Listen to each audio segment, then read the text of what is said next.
Hello everyone, welcome to my channel. My name is Crimi-Trent. Today I'm going to show you a beautiful, easy, simple, gorgeous Valentine's Day decor, or if it's not Valentine's, anniversary, wedding, whatnot. Just a simple idea. I mean, you're basically leaving the heart empty and you're painting all the loose flowers around. I have many tutorials on some of these flowers and it's just a simple idea. So let's get started. This is a really simple, fun and easy Valentine's Day decor you could do for a friend or a family member, or if it's not Valentine's Day, anniversary, birthday, wedding gift, whatever. All I did was take this is my Arches 100% cotton cold pressed paper. It was a square that I had because I took off this side, so it's like about like a 10 by 10 almost, or actually 9 by 9.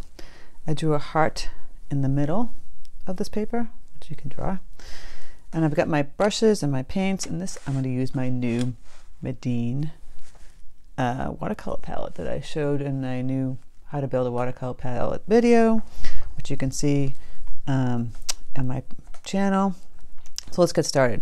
You can see the colors that I have here, and I talked about which colors are what in the video. This is a rose, and remember I said in the video how if you don't kind of scrape up the metal, it kind of beads up like this. Well, I didn't get a chance to really do that yet, so I'll just keep it like this. This is fine for me. Here's the crimson. That was a rose. This is the crimson. And I'm going to work with, to start this brush, the Princeton Long Round number 8 Velvet Touch. Just going to put some water on the brush, and we're going to start off doing some roses. And I'm going to take the crimson. Since this paint is very wet still, I don't need to reconstitute it with a really bad brush. Like I mentioned before, you don't want to use any nice brushes to mix paint with. So let's get started. I'm going to zoom in a little bit. Roses, I've mentioned before, there's many different ways to do them. I'm going to do a loose one. You put some watercolor that's on your brush, maybe a little more concentrated right here. Make a little line that's curved, a little dot in the middle, little line going like this, leaving spaces on the outside. Clean off your brush, keep the water on it, and just push your brush next to the paint that you put down. I hope that makes sense. And you get this loose, faded, pretty rose, just like that. Can fade a little more, push more water down there. So we're going to do a few of these like around this way. I'll show you again the little lines. Clear off the brush, bleed it.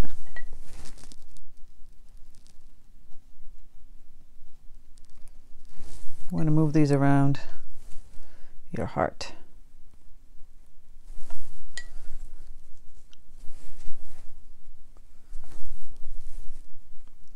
If you find it difficult to work with the pointy brush tip, just switch it out for the rounder tip, and we'll do the same thing. I'm just using this one. You don't have to use this one. And you can vary the size of the rose. Put a small one up top. But you get the idea. We're just going to be placing these sporadically around.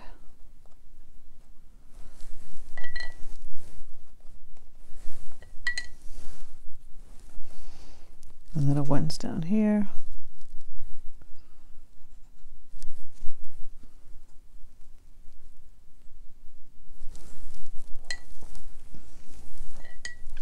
All right, I'm going to take some of the green paint. I had this emerald green, which is kind of fun. It's very bright though. And I like the sap green, which is over here. So I'm going to mix the sap green, a little bit of hooker's green, clean up my brush.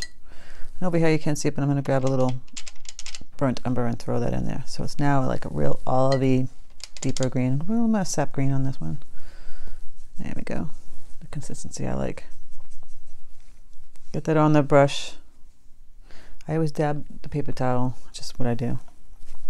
I'm gonna make some leaves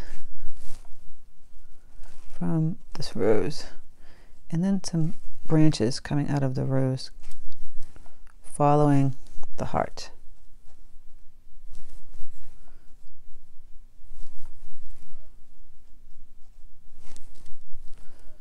So some leaves and the branches following the heart.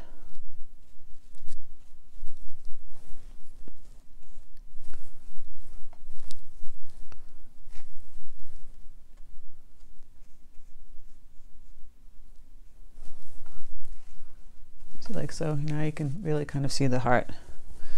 And put it down here. And basically, what we're going to be doing is filling everything else around the heart, but not in the art. So I'm putting in some more roses where I feel like I want it. That's a little too wet. And you just keep dabbing in the paper towel, as you see here.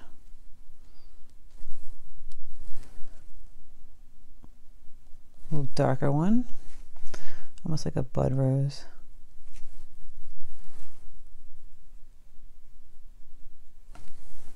That. It's bleeding a little too much, but they're like bud roses.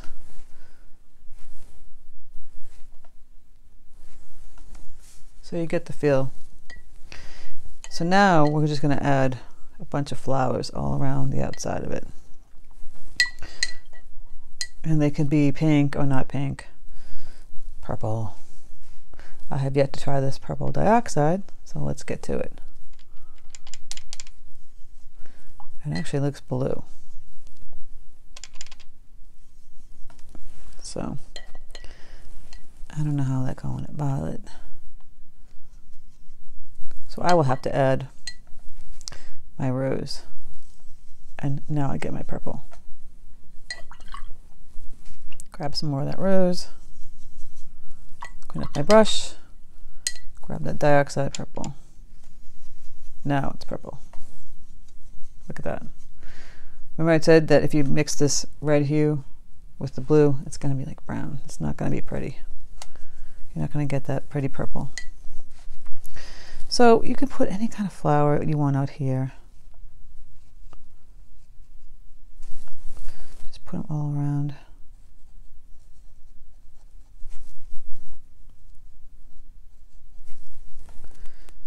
When you're doing paintings with flowers, you do want to have them in groups. It could be all over the place or one section. So I'm spreading out the love of the purple, as you can see.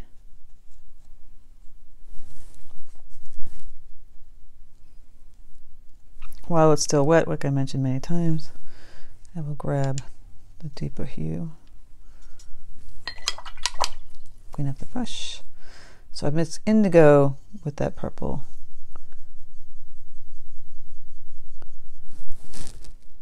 Look at that, it's gonna bleed. I had someone direct message me on Instagram why hers wasn't bleeding like this. It could be various reasons. The paper, she's not using the right paper, but she seemed like she was using good paper.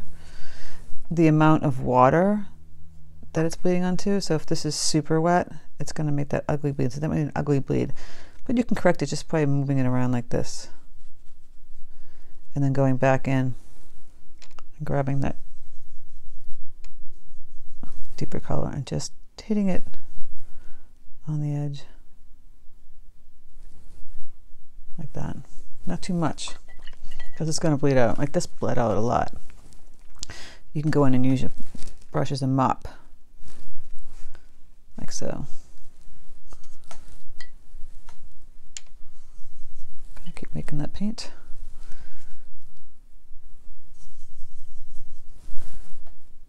See, and this one doesn't have any water left, so it's not really bleeding. So I have to go back in, kind of wet that a little bit.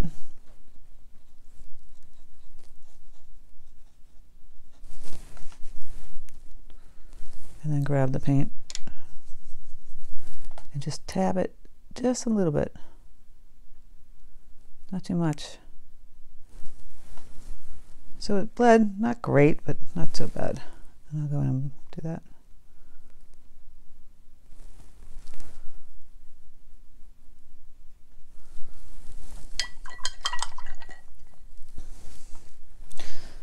Again, I'm just going to add a bunch of flowers all around. I'm going to add this medium yellow here. I'm going to grab that red hue. It's going to make a nice orange. If it wants to come out. There we go. Very bright. You don't have to buy orange. You can make those too. Turn into orange. I'm a little brown because it was a little too bright.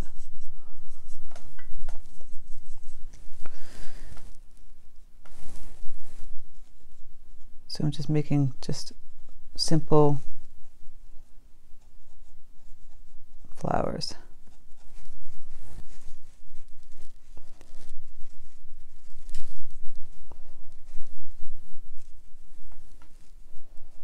All around on the outside.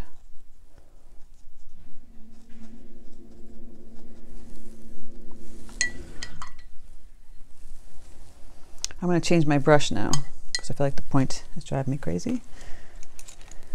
I will grab that Grumbacher 10, has like a more rounded point, and start making some more roses.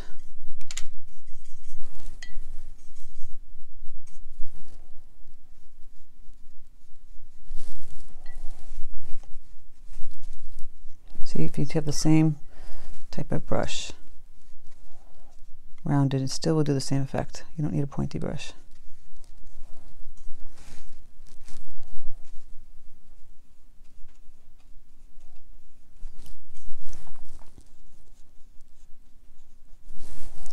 Just filling this all in. Oh, got a little yellow, which is fine.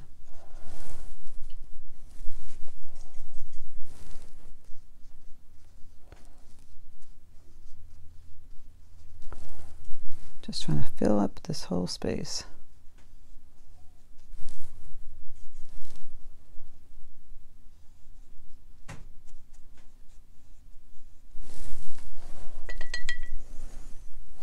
As you're filling up the flowers, you can add in the greenery. Because you might find if you're not doing that as you're going along, you'll have not enough space to put in your greenery.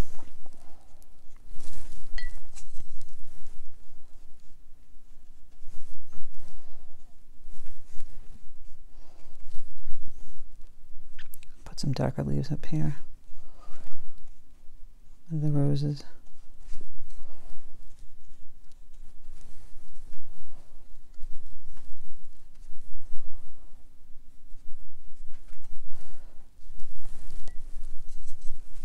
Clean this off. I'm going to make this light green. I'm going to add this yellow.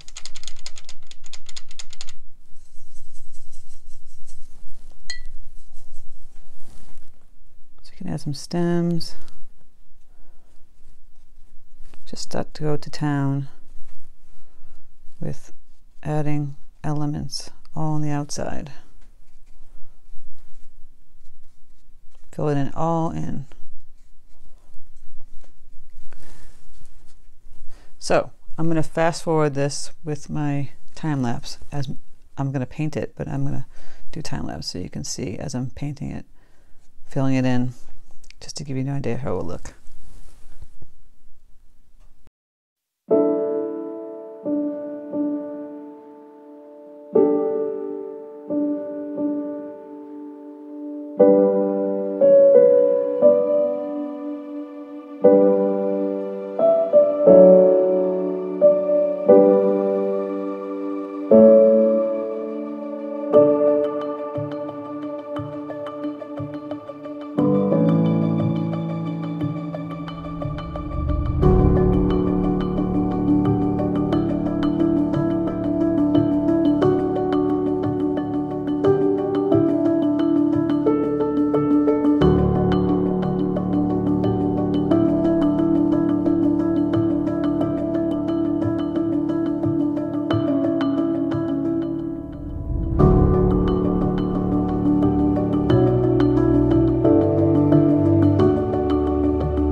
Okay, so I filled it all in, and you want to hear something that's funny? I'm going on that this blue up here was the purple dioxide. Well, no. It's the ultramarine. This over here down below on the right, over here, is the purple dioxide. And it's very purple. So, how silly am I? But you see how pretty that is? You just fill it in with all your flowers. All the flowers you've been learning, whatever flowers you want. You just come in here and you just fill all the outside area. I'm going to come back in and get details with the flowers. See, I'm just putting more darker tones on this purple. Get more details just by flushing out some dark color on there. You don't have to get detailed at all. It could be very loose, completely. Or you can just, like I said, fill it all, excuse me, all in with roses. You don't have to do the multitude of many colors and flowers that I did. I'm just giving you ideas for your watercolors and your Valentines, or like I said, it could be a birthday, anniversary, special occasion, or just because you feel like it kind of gift. You know, the purple, I'll end up putting some yellow. Just a little too much water in there. But you get the idea. You just play around with adding the detail. And there's like little sunflowers. They're very loose as we go along. And if that's a little wet, there we go. So I really hope you liked this tutorial. I know a lot of it was me just painting my stuff, but just want to show you the example of like when you fill it all out, how great it looks. And I have rose tutorials, I have pansy tutorials, I have just simple flower tutorials. Just use all those. You can fill it all in with those purple flowers that I just gave you the other day. It has hydrangeas and the pansies and the bellflowers. Fill it all in. That would look gorgeous too. So I hope you like this tutorial. If so, please like, share, and subscribe. Thank you so much for all your comments and feedback. I'm really loving this YouTube community, community, and I appreciate everything that you guys coming by my channel and liking everything. So thanks for stopping by. Have a great day.